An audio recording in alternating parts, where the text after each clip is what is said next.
Dubai کی اس سطح پر ایک عجیب سی خاموشی ہے جہاں دنیا کے سب سے بلند خواب کو اربوں ڈالر کی قید میں بند کر دیا گیا، کیونکہ وہاں پیسے ختم ہو گئے، وقت نکل گیا، اور کسی میں یہ ہمت نہ تھی کہ یہ سچ بریام کرے۔ دبئی کا ریک ٹاور اب صرف ایک عمارت نہیں رہا، بلکہ ایک ایسی منافقت کی علامت بن گیا ہے جہاں شہر کے اپنے مستقبل پر اعتماد ہل گیا۔ اور آج اس خاموشی کی دیوار اتنی اونچائی تک پہنچ چکی ہے کہ اسے چھپانا ممکن نہیں رہا۔ یہ کہانی صرف انجینئرنگ یا ڈیزائن کی نہیں، بلکہ اس دھوکے کی ہے جو شہزادوں کے خواب اور ان کے تصورات تک محدود رہ گیا۔ سن 2016 تھا جب ایم آر پراپرٹیز کے چیئرمین کے سامنے کھڑے ہو کر دنیا کو یہ اعلان کرنے آئے کہ دبئی ایسی عمارت بنائے گا جو برج خلیفہ کو بھی بھلا دے گی۔ 820 میٹر بلند برج خلیفہ پہلے ہی دنیا میں اپنی پہچان بنا چکا تھا، لیکن اب ان کی نیت تھی کہ اس ریکارڈ کو توڑ کر ایک نئی تاریخ لکھی جائے۔ ان کی مخصوص زبان میں اس عمارت کی اونچائی کا کوئی واضح ذکر نہیں تھا، بس اتنا کہا گیا کہ یہ 1 کلومیٹر سے بھی زیادہ بلند ہوگی، جو اپنے آپ میں ایک دھمکی بھی تھی اور ایک مارکیٹنگ حکمت عملی بھی۔ دبئی کریک ہاربر کے نام سے ایک نیا ضلع بنایا جا رہا تھا جو 275 ہیکٹر زمین پر پھیلا ہوا تھا، اور اس کی خاص بات یہ تھی کہ یہ اس تاریخی کریک کے قریب واقع تھا جس نے دبئی کو ایک تجارتی بندرگاہ کی شناخت دی تھی۔ ایم آر اور دبئی ہولڈنگ نے مل کر اس منصوبے کو تشکیل دیا، اور اس پورے ضلع پر 30 ارب ڈالر سے بھی زیادہ سرمایہ کاری کا خواب دیکھا گیا۔ ٹاور اس پورے خواب کا مرکز تھا، اس کی جان، تاکہ دنیا نقشے پر دیکھ کر سمجھ سکے کہ 21ویں صدی کی نئی سمت کہاں بن رہی ہے۔ اکتوبر 2016 میں تعمیراتی کام شروع ہوا، اور کچھ عرصے تک سب کچھ ٹھیک لگ رہا تھا، جیسے منصوبہ وقت کی پابندی کے ساتھ آگے بڑھ رہا ہو۔ لیکن جو لوگ پرانی تعمیراتی تصاویر دکھاتے ہیں وہ یہ نہیں بتاتے کہ اس نوعیت کے کسی بھی ٹاور میں صرف انجینئرنگ ہی چیلنج نہیں ہوتی، بلکہ یہ ایک بہت بڑا مالیاتی منصوبہ بھی ہوتا ہے۔ اس کے لیے مسلسل سرمایہ درکار ہوتا ہے، کئی سال پہلے معاہدے طے کرنا پڑتے ہیں، اور ایک ایسی سپلائی چین چلتی ہے جو دنیا کے مختلف براعظموں کو آپس میں جوڑتی ہے۔ سب سے اہم چیز اعتماد ہوتا ہے، سرمایہ کاروں کا، عالمی سرمایہ منڈیوں کا، اور ان لوگوں کا جو ان کرینوں، اسٹیل اور سیمنٹ کو مالی مدد فراہم کرتے ہیں۔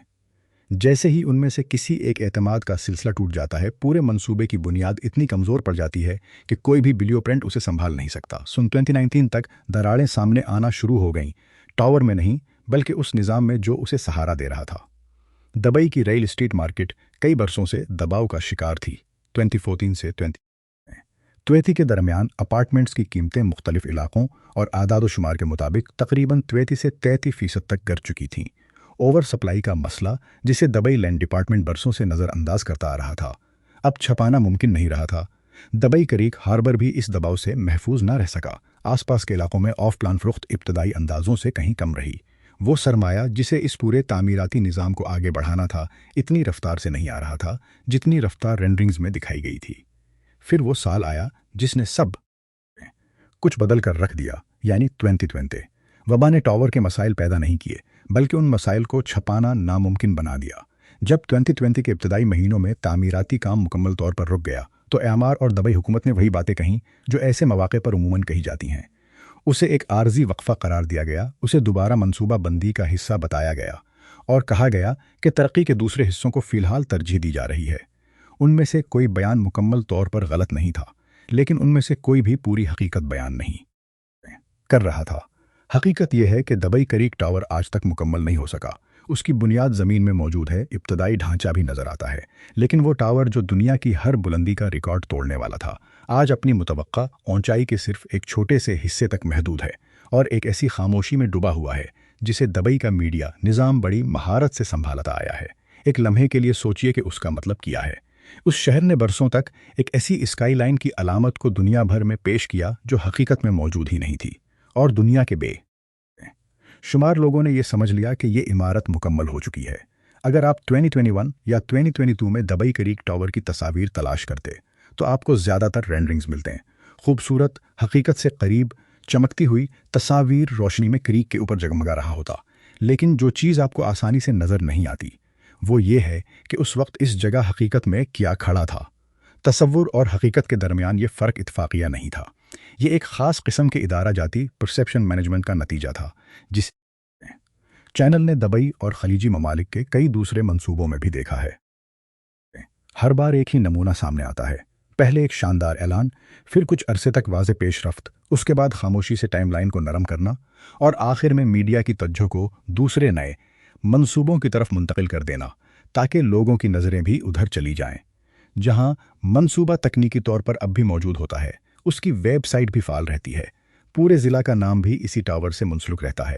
لیکن یہ سوال پوچھنا کہ یہ کب مکمل ہوگا، غیر معمولی بلکہ بعض اوقات نامناسب محسوس ہونے لگتا ہے۔ دبئی کریک ٹاور اس طرز عمل کی سب سے نمایاں مثال ہے، کیونکہ اس سے کیا گیا وعدہ غیر معمولی حد تک بڑا تھا۔ جتنا بڑا وعدہ تھا، حقیقت اور دعوے کے درمیان خلا بھی اتنا ہی بڑا نکلا۔ لیکن اس پوری کہانی کا سب سے اہم پہلو صرف تعمیر نہیں، بلکہ وہ مالی فیصلے ہیں جنہوں نے اس منصوبے کی سمت متعین کی۔ ایم آر پراپرٹیز کوئی چھوٹی یا غیر تجربہ کمپنی نہیں جو ضرورت سے زیادہ پھیل گئی ہو۔ یہ دنیا کی سب سے جدید اور کامیاب ریل اسٹیٹ کمپنیوں میں شمار ہوتی ہے، جس نے برج خلیفہ، دبئی مال اور درجنوں رہائشی منصوبے کامیابی سے مکمل کیے ہیں۔ جب ایم آر کوئی منصوبہ شروع کرتی ہے، اس ٹاور کا فیصلہ بھی دبئی حکومت کی اعلیٰ ترین سطح پر اس ٹاور کا فیصلہ بھی دبئی حکومت نظر رکھتے ہوئے کیا گیا تھا۔ اس کا مطلب یہ بھی ہے کہ اسے مؤثر طور پر روکنے یا معطل کرنے کا فیصلہ بھی غالباً اسی سطح پر کیا گیا، چاہے اس کا باضابطہ اعلان کبھی نہ کیا گیا ہو۔ اس نوعیت کے کسی بھی منصوبے کا مالیاتی ڈھانچہ اتنا پیچیدہ اور کئی پرتوں پر مشتمل ہوتا ہے کہ اس کا مکمل عوامی حساب کتاب کرنا تقریباً ناممکن ہوتا ہے۔ ٹاور خود ایم آر اور دبئی ہولڈنگ کا مشترکہ منصوبہ تھا۔ دبئی ہولڈنگ ایک لسٹڈ کمپنی نہیں ہے، اس لیے اس کے مالیاتی ریکارڈ عوامی کمپنیوں کی طرح مکمل طور پر ظاہر نہیں کیے جاتے۔ جب اس قسم کے ڈھانچے کے اندر سرمایہ مختص کرنے کے فیصلے کیے جاتے ہیں تو وہ کسی عام مالیاتی رپورٹ یا فائلنگ میں آسانی سے نظر نہیں آتے۔ جو چیز دیکھی جا سکتی ہے وہ صرف اس کے بالواسطہ اشارے ہیں، وہ معاہدے جو دوبارہ تجدید نہ ہو سکے، وہ ذیلی ٹھیکیدار جو دوسری سائٹس پر منتقل ہو گئے۔ دبئی کریک ہاربر میں تعمیراتی ملازمین کی تعداد جو عروج پر پہنچنے کے بعد کم ہونا شروع ہو گئی، اور سیٹلائٹ تصاویر جو ایک ایسی جگہ دکھاتی ہیں جس کی دیکھ بھال تو کی جا رہی ہے مگر جہاں تعمیراتی پیش رفت تقریباً رکی ہوئی ہے، یہ تمام اشارے ایک ہی حقیقت کی طرف اشارہ کرتے ہیں کہ دبئی کریک ٹاور پر فعال تعمیراتی کام نہیں ہو رہا۔ اور یہ سوال کہ آیا یہ کبھی اپنی متوقع بلندی تک پہنچ سکے گا یا نہیں، اس کا آج تک کوئی مجاز سرکاری شخصیت دینے کی پوزیشن میں نہیں۔ اس منصوبے کی اصل اہمیت کو سمجھنے کے لیے یہ جاننا ضروری ہے کہ ٹاور صرف ایک عمارت نہیں تھا۔ دبئی کریک ہاربر بھی صرف ایک ٹاور پروجیکٹ نہیں تھا، بلکہ یہ ایک نئے شہری مرکز ڈسٹرکٹ ریپلیسمنٹ تھیسس کا تصور تھا۔ یعنی یہ خیال کہ دبئی اپنی پہلی نسل کے مشہور علاقوں جیسے ڈاؤن ٹاؤن اور دبئی مرینا سے آگے بڑھ کر ایک کارگرد ایک نیا مرکزی کشش پیدا کرے گا۔ یہ پورا تصور اسی شرط پر قائم تھا کہ ٹاور نہ صرف مکمل ہو بلکہ دنیا بھر میں ایک علامتی شناخت بھی بن جائے۔ بین الاقوامی خریداروں اور سرمایہ کاروں کے لیے یہ ٹاور ایک واضح اشارہ تھا کہ یہ ضلع حقیقت میں دبئی کا اگلا بڑا مرکز بننے جا رہا ہے، اور اس کی ترقی حکومت اور ڈیولپر دونوں کی مکمل ترجیح ہے۔ لیکن جب ٹاور ہی مکمل نہ ہو سکا تو پورے ضلع کی قدر اور کشش کمزور پڑ گئی، اور اس کے اثرات انہی لوگوں کو سب سے پہلے نظر آئے جو اس مارکیٹ کو قریب سے دیکھ رہے تھے۔ دبئی کریک ہاربر میں اپارٹمنٹس فروخت ہوئے، لوگ وہاں آباد بھی ہوئے۔ یہ کوئی ویران یا مکمل ناکام منصوبہ نہیں بنا، جیسا کہ 2009 کے مالیاتی بحران یا 2014 کی سست روی کے بعد دبئی کے باہر کے کئی ترقیاتی منصوبے بن گئے تھے۔ وہاں انفراسٹرکچر موجود ہے، واٹر فرنٹ پر خوبصورت پرومیننٹ بن چکا ہے، سڑکیں، پارکس اور رہائشی عمارتیں بھی مکمل ہو چکی ہیں، لیکن جس آبادی، جس سرگرمی اور جس معاشی رفتار کی توقع کی گئی تھی وہ کبھی سامنے نہیں آئی، کیونکہ اس قسم کی رفتار اس وقت پیدا ہوتی ہے جب ایک عالمی سطح کی علامتی عمارت مکمل ہوتی ہے اور پوری دنیا کی توجہ اس علاقے کی طرف مبذول ہو جاتی ہے۔ ایم آر کی ابتدائی پیش گوئیوں کے مطابق رہائشی ٹاورز کو جس سطح کی طلب اور رہائش حاصل ہونی چاہیے تھی وہ حاصل نہ ہو سکی۔ ایک پراپرٹی کنسلٹنٹ جس نے دبئی کریک ہاربر میں فروخت کے شعبے میں کام کیا نے شناخت ظاہر نہ کرنے کی شرط پر بتایا کہ ٹاور کی تعمیر رکھنے سے خریداروں کی نفسیات مکمل طور پر بدل گئی۔ ابتدائی خریدار دراصل صرف ایک اپارٹمنٹ نہیں خرید رہے تھے بلکہ وہ ایک خواب خرید رہے تھے، دنیا کی سب سے بلند عمارت کے سائے میں ایک نئے شہر کے اندر ایک نئی طرز زندگی کا خواب۔ جب یہ خواب غیر یقینی محسوس ہونے لگا تو ابتدائی خریداروں کا جوش بھی ختم ہونے لگا۔ اس کے بعد مارکیٹ میں زیادہ محتاط سرمایہ کار آئے جو ہر قیمت پر سودے بازی کرنا چاہتے تھے اور جو صرف وعدوں کی بنیاد پر اضافی قیمت ادا کرنے کے لیے تیار نہیں تھے۔ یہ تبدیلی بظاہر معمولی لگ سکتی ہے، لیکن اس کا مطلب اربوں ڈالر کی وہ ممکنہ قدر تھی جو یہ ضلع کبھی حاصل نہ کر سکا۔ यहीं से दबई करेक टावर का मालियाती असर सिर्फ एक इमारत तक महदूद नहीं रहता। ये इस मौका की कीमत अपॉर्चुनिटी कॉस्ट बन जाता है जो एक पूरे ज़िला ने अदा की। एक ऐसा ज़िला जो दबई का अगला आलमी पता बनना चाहता था, मगर आखिरकार एक ज़्यादा पेचीदा, खामोश और गैर यकीनी मंसूबा बनकर रह गया। हमारी तहकीक में सामने आने वाला हर आदाद व शुमार, हर खला खरीदारों की नफ्सियात में आने वाली हर तब्दीली और सिटलाइट तस्वीर में वक्त के साथ तकरीबन मुंजमद दिखाई देने वाली ये साइट सब एक ही बड़े रुझान की तरफ इशारा करती हैं। एक ऐसा रुझान जो बताता है कि दबई उस पैमाने के मंसूबों को किस अंदाज में माली मदद फराहम करता है, उनका इंतज़ाम करता है, और जब हालात बदल जाए में खामोशी इख्तियार कर लेता है। लेकिन अब उस कहानी का वो हिस्सा आता है जिसके लिए दबई की रेल स्ट्रीट मशीन सबसे कम तैयार थी। दबई करेक टावर के गर्द मौजूद रेल स्ट्रीट मार्केट ऐसे अंदाज में तब्दील हुई जिसका उस मंसूबे के मेमारों ने अंदाज़ा नहीं लगाया था, और जिसे दबई करीक हार्बर के सरकारी बयानिए में भी कभी पूरी तरह बयान नहीं किया गया। वो हकीकत जिस पर शाज़ व नादिर ही बात होती है ये है कि जब किसी तरक्की पजीर ज़िला में मौजूद मरकज़ी और अलामती मंसूबा प्रोजेक्ट रुक जाता है तो वो सिर्फ इस ज़िले की तरक्की को सस्त नहीं करता, बल्कि पूरी मार्केट में एक ख़ास किस्म की गैर यकीनी सूरत हाल पैदा कर देता है। जो ख़रीदार और सरमायाकार मार्केट को करीब से देखते हैं वो महसूस करने लगते हैं कि कुछ ना कुछ दुरुस्त नहीं, चाहे उन्हें असल वजह मालूम न हो। डेवलपर की मार्केटिंग जारी रहती है। खूबसूरत रेंडरिंग्स अब भी दिखाई जाती हैं, सेल्स सेंटर में अमला अब भी मौजूद होता है, लेकिन जो लोग तामीराती पेशरफ्त, टाइमलाइंस और मंसूबे की रफ्तार पर नज़र रखते हैं वो ये भी देखते हैं कि कई कई महीनों तक मंसूबे की वेबसाइट अपडेट नहीं हुई, तामीराती सरगर्मी में कोई वाज़े इजाफा नहीं हुआ, और वक्त गुजरने के बावजूद असल सूरत हाल तकरीबन वही है।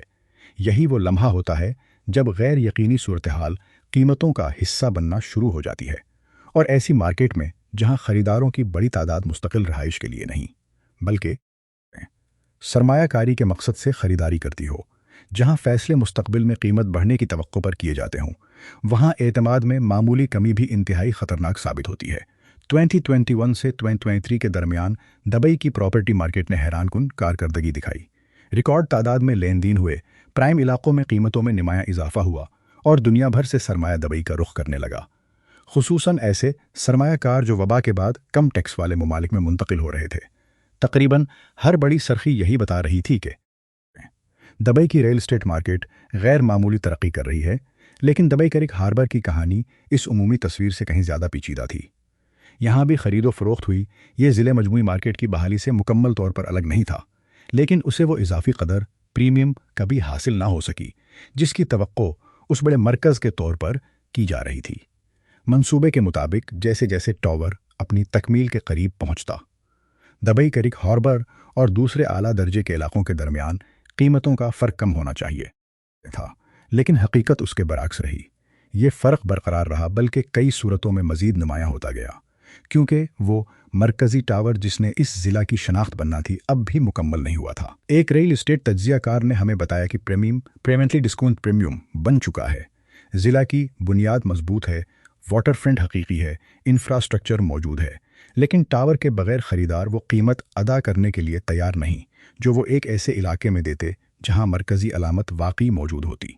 इसीलिए ये ज़िला आज भी इस रायत पर ट्रेड कर रहा है जिसे ख़त्म करने के लिए खुद दबई करेक टावर बनाया जा रहा था। जब तक टावर मुकम्मल नहीं होता ये रायत भी बरकरार रहेगी। जब इस रायत को सिर्फ एक या दो इमारतों पर नहीं बल्कि पू और तिजारती जायदादों पर लागू किया जाए तो ये मामूली फ़र्क नहीं रहता, ये अरबों डॉलर की ऐसी कदर बन जाती है जो कभी पैदा ही नहीं हो सकी।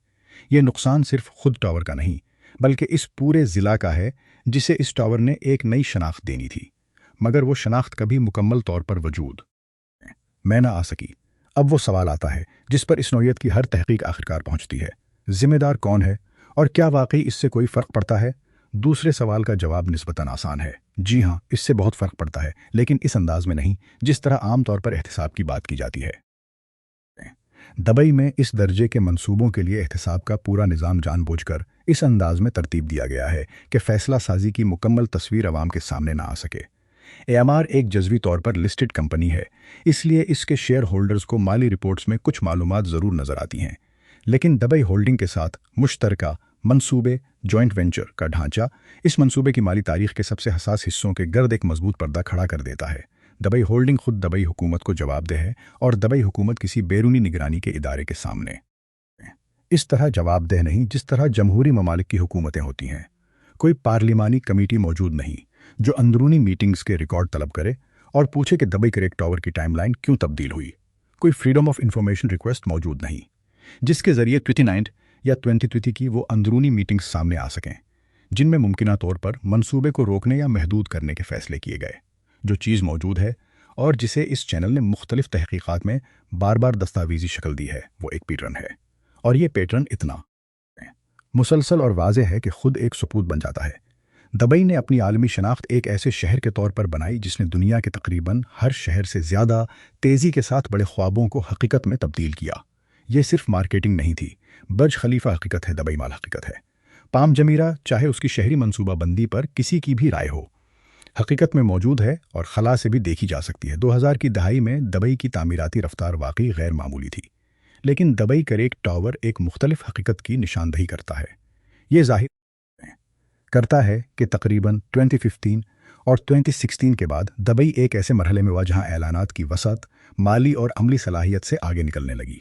यानी कुछ मंसूबों का ऐलान उस लिए नहीं किया गया कि वो मुकम्मल तौर पर तैयार थे, बल्कि उस लिए किया गया क्योंकि ऐलान खुद एक सरमायाकारी का आला कम्युनिकेशन टूल बन चुका था। उसका मकसद सरमायाकारों का एतमाद बरकरार रखना था, दुनिया के सामने एक ऐसे शहर का तासुर कायम रखना था जो कभी नहीं रुकता और अक़वामी मीडिया में मुसलसल मौजूद रहना था ताकि आलमी सरमाया दुबई को नज़रअंदाज न करे। इस तनाज़र में देखा जाए तो 2016 में दुबई क्रेक टावर का ऐलान सिर्फ एक तामीराती फ़ैसला नहीं था, ये एक अबलागी कम्युनिकेशन फ़ैसला भी था। ऐलान ने अपना मकसद इसी लम्हे पूरा कर दिया जब वो दुनिया के सामने आ गया। उसके बाद असल अमारत की तकमील इस ऐलान के मुकाबले में सानवी हैसियत इख्तियार कर गई। ये तरीका सिर्फ दुबई तक महदूद नहीं, लेकिन दुनिया में शायद ही कोई दूसरा शहर हो जो उसे इस पैमाने पर इस्तेमाल करता हो, और शायद ही कोई दूसरा शहर अपनी आलमी साख को हम हर वादा पूरा करते हैं कि तसव्वुर पर इतना ज़्यादा कायम रखता हो। इसीलिए जब इस नौइयत का कोई अलामती मंसूबा हकीकत में तब्दील नहीं हो पाता तो इसकी कीमत सिर्फ माली नहीं होती, वो एतबारी रेपुटेशन भी होती है और वक्त गुजरने के साथ मुसलसल बढ़ती रहती है। जिन सरमायाकारों ने दुबई क्रेक टावर के वादे पर क्रेक हार्बर में सरमाया लगाया, वो मुमकिन है अगले नए मंसूबे में उसी एतमाद के साथ सरमाया न लगाएं। जिन बैन अल-अक़वामी ख़रीदारों ने खूबसूरत रेंडरिंग्स देखकर ऐलान करदा टाइमलाइन पर यकीन करके अपनी कीमत का हिसाब लगाया, वो आज ऐसी जायदादों के मालिक हैं जिनकी मार्केट वैल्यू उनकी इब्तदाई तवक्कुआत से कम है। और फिर वो लोग भी थे जिनका नाम अक्सर किसी रिपोर्ट में नहीं आता, वो तामीराती मजदूर जिनमें बड़ी तादाद जनूबी एशिया से आने वाले कारकुनों की थी जो मखसूस मंसूबों पर काम करने के लिए दुबई आए थे। उनकी ज़िंदगी भी उस फैसले के साथ बदल गई, हालांकि उस फैसले में उनका कोई किरदार नहीं था। एक नेपाली तामीराती मजदूर जो दुबई क्रेक हार्बर की साइट पर तैनात था ने एक मजदूर हुकूक के मुहक्किक को बताया, जिसने बाद में उसकी गवाही हमारे साथ शेयर की कि तब्दीली बहुत अचानक आई। एक हफ्ता पहले तक साइट पर मुसलसल सरगर्मी थी, मशीनरी चल रही थी, हर तरफ तामीराती पेशरफ्त दिखाई दे रही थी, और अगले ही हफ्ते उसकी पूरी टीम को किसी दूसरी साइट पर मुंतकिल कर दिया गया। उसका रोज़गार बरकरार रहा, लेकिन वो मंसूबा ख़त्म हो गया जिसके लिए वो दुबई आया था। उसके पास अपने मुल्क वापस जाने का कोई आसान रास्ता भी नहीं था। उसका पासपोर्ट उसके आजर के पास था, जो अगरचे कानूनी तौर पर ममनू अमल है, लेकिन खलीजी ममालिक में कई जगह अब भी आम समझा जाता है। वो दुबई ही में रहा और मुख्तलिफ तामीराती मंसूबों पर काम करता रहा, मगर उस मंसूबे पर कभी वापस न जा सका जिसने उसे यहाँ तक पहुँचाया था। उसकी कहानी खलीजी ममालिक में मजदूरों से मुताल्लिक रिपोर्टिंग के म्यार के मुताबिक नहीं। उसे जिस्मानी नुकसान नहीं पहुँचाया गया, शायद जिस्मानी नुकसान मामूली सानहा नहीं, और उसे आखिरकार दूसरा काम भी मिल गया। लेकिन उसकी ज़िंदगी की वो गमनामी, ये हकीकत के $1 अरब के मंसूबे की रफ्तार बदलते ही हज़ारों इंसानों की ज़िंदगियाँ भी खामोशी से दूसरी समत मोड़ दी जाती हैं। वो तफसील है जो किसी सालाना रिपोर्ट में कभी नज़र नहीं आती, और यही वो इंसानी कीमत है जिसे ना सीमेंट में नापा जा सकता है, ना स्टील में, और ना ही माली बयानात में। जब आप दुबई क्रेक के किनारे खड़े होकर उस सम देखते हैं जहां ये टावर होना चाहिए था, तो हकीकत को समझने में सिर्फ एक लम्हा लगता है। बुनियाद और इब्तदाई ढांचे आज भी वाज़े तौर पर नज़र आता है, वो हकीकी है, उसका वज़न भी महसूस होता है और उसकी मौजूदगी भी, लेकिन वहीं जाकर रुक जाता है। वो उस बुलंद व बाला हैत से कोई मुशाबहत नहीं रखता जो बरसों तक रेंडरिंग्स में सुबह की रोशनी के साथ क्रेक के ऊपर चमकती हुई दिखाई जाती रही। इसके अर्दगर्द वो ज़िला मौजूद है जिसे इस टावर के साए में एक आलमी मरकज़ बनना था, लेकिन आज वहाँ एक ऐसी कैफियत महसूस होती है जिसे दुबई के उन इलाकों से वाकिफ हर शख्स फ़ौरन पहचान लेगा, जहाँ कभी बड़े ख्वाब दिखाए गए मगर वो अपनी मुकम्मल शक्ल इख्तियार न कर सके। बल्कि यह वीरान नहीं है तो इनके दरमियान एक अजीब सी कैफियत रखता है। ये ऐसी जगह है जो ज़्यादा आबादी, ज़्यादा सरगर्मी और ज़्यादा तवानाई को समेटने के लिए बनाई गई थी। लेकिन वो लम्हा अब तक नहीं आया। प्रोमेनेड आज भी साफ सुथरा है। साइन बोर्ड अब भी टावर को आने वाली अलामत के तौर पर पेश करते हैं। रिहायशी इमारतें मुकम्मल हो चुकी हैं और उनमें लोग भी रहते हैं, लेकिन उन सड़कों पर वो ज़िंदगी, वो हजूम और वो हरकत दिखाई नहीं देती जिसका तसव्वुर इस मंसूबे के डिज़ाइन में किया गया था। कैफ़े मौजूद हैं, लैंडस्केपिंग मौजूद है, रोशनी मौजूद है, लेकिन लोग उन तादाद में मौजूद नहीं जिनके लिए ये सब तामीर किया गया था। ये दुबई का वो चेहरा है जो कभी प्रोमोशनल वीडियोज़ या इश्तिहारात में दिखाई नहीं देता। ये वो दुबई है जहां आप ख्वाब को वाज़ेह तौर पर देख सकते हैं क्योंकि उसकी बुनियाद रखी जा चुकी है, लेकिन आप ये भी महसूस करते हैं कि वो ख्वाब अभी तक मुकम्मल हकीकत में तब्दील नहीं हुआ। दौर कहीं शहर के दूसरे हिस्सों में करीनें अब भी हरकत कर रही हैं। दुबई आज भी तामीर कर रहा है, आज भी नए मंसूबों का ऐलान कर रहा है और आज भी नए वादे कर रहा है। तरक्की की ये मशीन रखी नहीं, लेकिन दुबई करेक टावर आज भी उस हकीकत की सबसे महंगी यादगार बनकर खड़ा है कि हर निज़ाम की एक हद होती है। एक वादा ऐसा भी हो सकता है जिसका हजम उस माली, इंतज़ामी और इदारा जाती सलाहियत से बड़ा हो जाए जो उसे हकीकत में बदलने के लिए दरकार होती है। ऐलान और हकीकत के दरमियान मौजूद फासला जो हर बड़े शहरी मंसूबे में किसी ना किसी हद तक मौजूद होता है, बाज़ औक़ात इतना वसी हो जाता है कि वो एक पूरे ज़िला की शनाख्त बदल देता है, अरबों डॉलर की मुमकिन कदर को दूसरी समत मोड़ देता है और अपने पीछे ऐसी खामोशी छोड़ जाता है जिसे कोई इश्तिहारी तस्वीर कभी कैद नहीं कर सकती। वो अरबों डॉलर का टावर जिसे इंसानी तारीख का सबसे बुलंद ढांचा होना था, आज भी ज़मीन की सतह से बहुत नीचे अपने वादे का इंतज़ार कर रहा है। इसकी टाइमलाइन आज भी जारी बताई जाती है। वेबसाइट पर आज भी खूबसूरत रेंडरिंग्स मौजूद हैं और दुबई में अक्सर यही काफ़ी समझा जाता है। ऐलान मौजूद है, ख्वाब रिकॉर्ड पर मौजूद है और शहर की तरक्की की तस्वीर बज़ाहिर बरकरार है क्योंकि किसी सरकारी इदारे ने आज तक वाज़ेह तौर पर यह नहीं कहा यह मंसूबा कभी मुकम्मल नहीं होगा। हमारी तहकीक का नतीजा ये है कि चाहे ये टावर मुस्तकबल में मुकम्मल हो जाए या मौजूदा हालत में हमेशा के लिए रुका रहे, दुबई ने दोनों इम्कानात के दरमियान मौजूद फ़र्क को इस कदर मबहम बना दिया है कि एक वाज़ेह नतीजा अख़ज़ करना तकरीबन नामुमकिन हो गया है और यही अबहाम जो बरसों से एहतियात के साथ बरकरार रखा गया है खुद एक किस्म का इंफ्रास्ट्रक्चर बन चुका है। ये उद्राक परसेप्शन का इंफ्रास्ट्रक्चर है, एक ऐसा निज़ाम जो ब्रांड की हिफाजत करता है चाहे तामीराती काम रुक जाए। हमने इस तहकीक का आगाज़ एक सादा सवाल से किया हुआ, वो मंसूबा जो दुनिया को ये बताने आया था कि इस शहर की तरक्की की कोई हद नहीं। हमारी तहकीक का जवाब किसी एक गलत फैसले या किसी एक नाकामी में नहीं मिलता, बल्कि एक पूरे निज़ाम में मिलता है। ऐसा निज़ाम जहां आलान वो किरदार अदा करना चाहिए जो हकीकत में तामीर को अदा करना चाहिए, जहां एक इमारत की तस्वीर कुछ अरसे के लिए खुद इमारत की जगह ले सकती है, जहां सिर्फ एक खूबसूरत तसव्वुर ही सरमाया काफ़ी साबित हो जाता है, जहां वक्फे और आलमी हासिल करने के लिए काफ़ी साबित हो जाता है, जहां रुक जा और जाने को गा कभी नाकामी फेलियर नहीं कहा जाता। दुबई आज भी तामीर कर रहा है और गालिब इम्कान है कि करता रहेगा। अगला आलान भी आएगा, एक नए रिकॉर्ड के साथ, एक नई रेंडरिंग के साथ और एक नए वादे के साथ। ऐसी स्काई लाइन का वादा जो अभी हकीकत में मौजूद नहीं होगी और उन लोगों में से बहुत से जो वो ऐलान देखेंगे शायद उस पहले वादे को आहिस्ता आहिस्ता भूल जाएं जो आज भी अधूरा खड़ा है, सुबह की रोशनी में करीक के किनारे अपनी तकमील का इंतज़ार करता हुआ। ये इत्तेफाक नहीं, ये भी एक तर्ज़ी तामीर है, लेकिन इस बार ये कंक्रीट या स्टील की नहीं बल्कि तसव्वुर, तासुर और बयानिए की तामीर है। और अगली बार जब कोई शहर चाहे, यही हो या कोई, और आपसे कहे कि वो ऐसी इमारत बनाने जा रहा है जो दुनिया ने पहले कभी नहीं देखी, जो सब कुछ बदल देगी और जो एक ऐसी तारीख पर मुकम्मल होगी जो इतनी करीब लगे कि हकीकत महसूस हो मगर इतनी दूर भी हो कि ज़रूरत पड़ने पर बदली जा सके, तो शायद सबसे अहम सवाल ये नहीं होगा कि ये कितनी बुलंद होगी, बल्कि ये होगा कि अगर एक दिन करेनें रुक गईं तो फिर क्या होगा। दुबई करेक टावर शायद इस सवाल का जवाब पहले ही दे चुका है। वो जवाब आज भी सहरा के किनारे खामोशी से खड़ा है, उस दिन का इंतज़ार करता हुआ जब कोई सरकारी तौर पर वो बात कहे जिसे गौर से देखने वाले लोग बरसों पहले समझ चुके थे।